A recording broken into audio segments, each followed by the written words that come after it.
বাংলাদেশ থেকে যারা হজে যান তাদের বেশিরভাগই মধ্যস্বত্বভোগীদের মাধ্যমে নিবন্ধন করেন। অনেকেই পড়েন প্রতারণায়।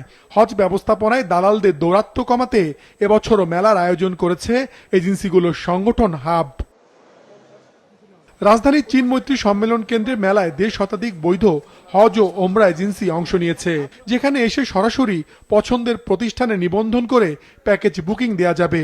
বিভিন্ন প্রতিষ্ঠান থেকে মিলবে নানা ছাড়ও। সরাসরি এসে হজ মেলায় আপনাদের পছন্দনীয় যে এজেন্ট আছে, বৈধ এজেন্ট, সেই বৈধ এজেন্টের মাধ্যমে আপনারা এই নিবন্ধনটা করে হজে যাবেন। কোনো মধ্যস্বত্বভোগী এবং কোনো গ্রুপ লিডারের প্রতারণা আপনারা যাবেন না। মেলায় বিভিন্ন স্টল পরিদর্শন শেষে বেসামরিক বিমান পরিবহন প্রতিমন্ত্রী জানান, হজের খরচ সামনে আরো কমাতে কাজ করছে সংশ্লিষ্টরা।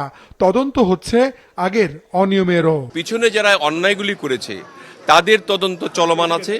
তাদের ব্যাপারে আমরা বিশেষ ব্যবস্থা গ্রহণ করব যে কেন এই অনিয়মগুলো হয়েছে এবং এত টাকা কেন তারা নিয়েছে। পছন্দের এজেন্সি নির্বাচিত করে পছন্দের প্যাকেজ বুকিং করে তারা স্বাচ্ছন্দ্যে নিরাপদে হজ এবং উমরা পালন করবেন। এখানে বুকিং দিলে কারো প্রতারিত হওয়ার কোনো সম্ভাবনা নাই। এখানে যারা আছে তারা সবাই সরকার অনুমোদিত। প্রথম দিন মেলায় এসে অনেককেই হজ ও ওমরা পালনে যেতে পছন্দের প্রতিষ্ঠান বাছাই করতে দেখা গেছে। শনিবার পর্যন্ত চলবে 3 দিনের এই মেলা। মাশরুক রাহাত, মাছরাঙ্গা সংবাদ, ঢাকা।